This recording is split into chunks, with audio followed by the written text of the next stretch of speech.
looked briefly, and I think I had one in mind. So, oh, that's actually fine. Oh, but then it does that. Yeah, they changed the crop tool, and that's good. And then scroll down a bit. What's the fade set at? Bring it to 20, and then we'll go up to Scroll the top. to the top, talk to the hero image. Okay. Yeah. We have the text section above that, but then it's the photo in the hero section that I think this can be better, because when we scroll down, the photos are great.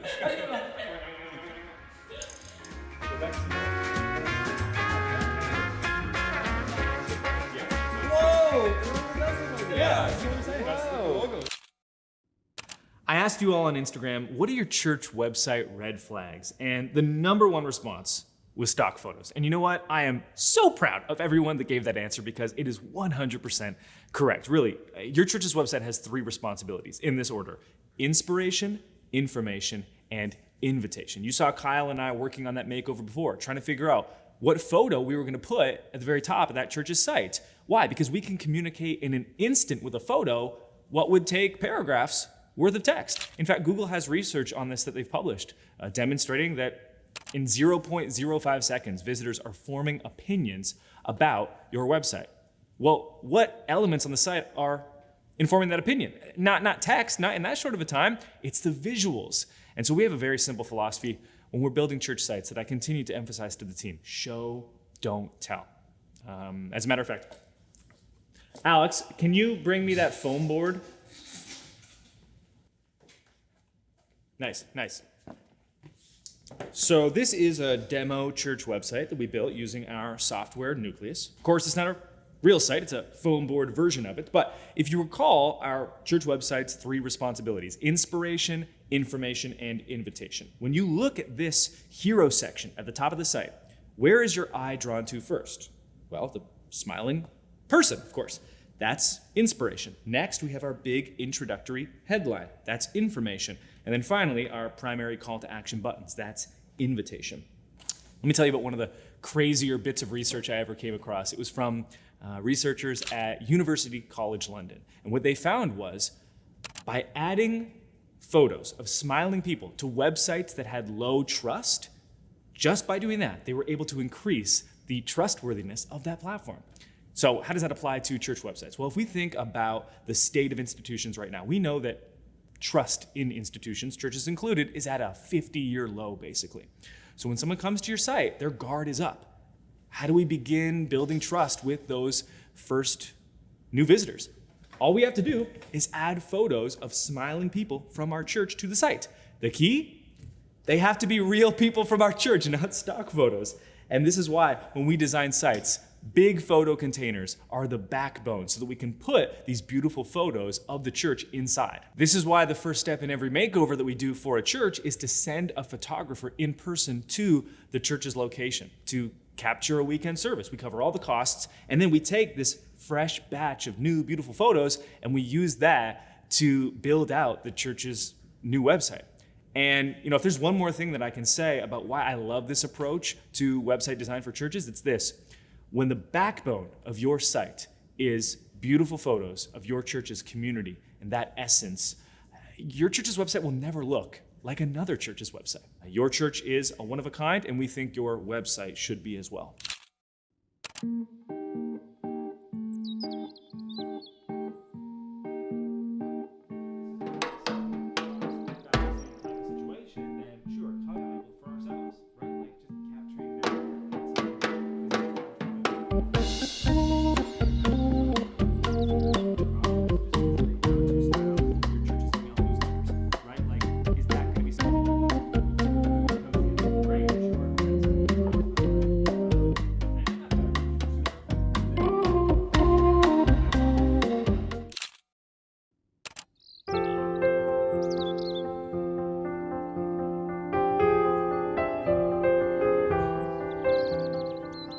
The non-church related question that comes up the most in the DMs, Brady, what are the fragrances we're wearing this season? It is summer 2024. Let's talk about it. I've got 7 bottles in the rotation. So first up is Roja Elysium. This is my everyday blind reads going to the gym fragrance. It's effervescent. It's got this charismatic fizzy element to it. Next is Creed Silver Mountain Water. This is the essence of a freshly ironed white t-shirt. And it also has this really unique note. I've seen it described as inky. Do what you want with that. Xerjoff Torino 21. This is hot European summer right here. Xerjoff is an Italian house founded in the city of Turin, and there is a tennis tournament there every single year. So I think the idea behind this fragrance is it's meant to embody that feeling of tennis, that match point feeling, I suppose. I don't know. It's awesome. Dolce & Gabbana Light Blue Forever. This is going to be the most affordable fragrance on the list. Pretty simple note breakdown. This is just like grapefruit and musk. Now, the key is don't get Dolce & Gabbana Light Blue Intense. Get Dolce & Gabbana Light Blue Forever, okay? Don't make the same mistake I did. You don't want that.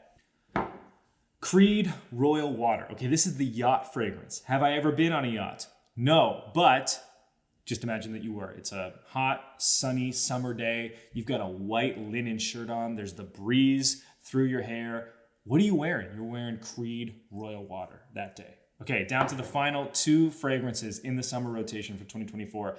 I was very resistant to getting fragrances from this designer, but you know what? I was wrong, and I decided to finally give in. First up, Louis Vuitton's Imagination. I picked this up last year in Lisbon, and one of my very best pieces of advice for fragrances is to wear one exclusively on a special trip or on a special day.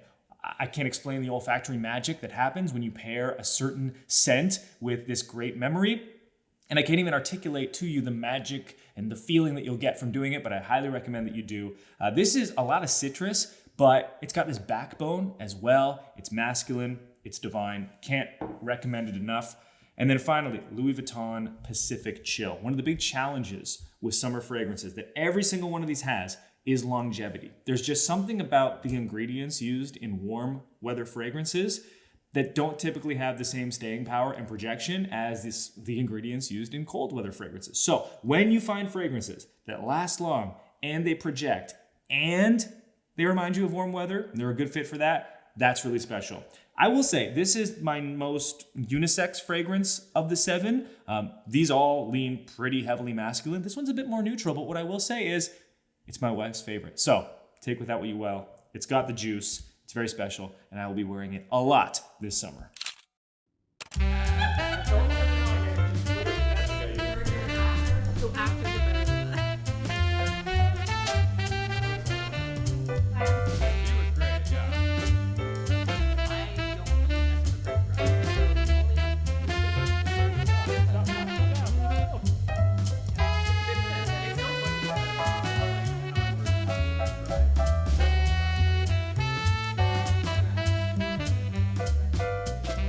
Butter versus oil. Butter. I'm so sorry this didn't go the way you expected it. What are you doing with your olive oil? Okay, you're cooking a steak and you put olive oil in the pan and you're shooting olive oil over your steak? I honestly should not be Whoa. shocked because you literally ate plain chicken breast for like 5 Oh, years. okay. Olive oil has its place, yes. I didn't say olive oil. What kind of oil are? He did because he is trying to influence the election. What oil are you talking All oil. about? No, still my taste. Wow. So makeovers. How go they? I just have one question. When we've worked with a photographer and they had decent photos and we liked working with them, are we turning them green on the photo map? Yes, great question. When the photographer has proven themselves to be a great contact, turn them green. If there ever becomes an issue with them, I'd say put it on the pin.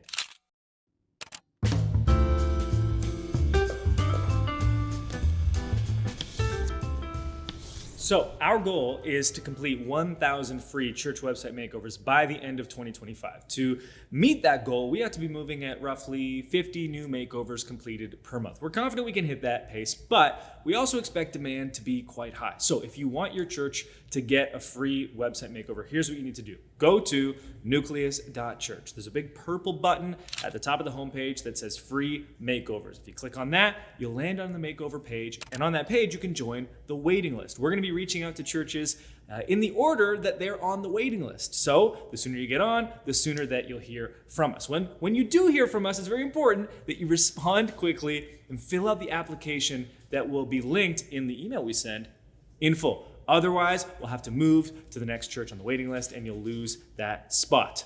If you're curious about past makeovers we've done, all that's included, the nitty-gritty details, it's all on that makeover page, so you can check it out, and can't wait to do that makeover for you. Working on that makeover with that church,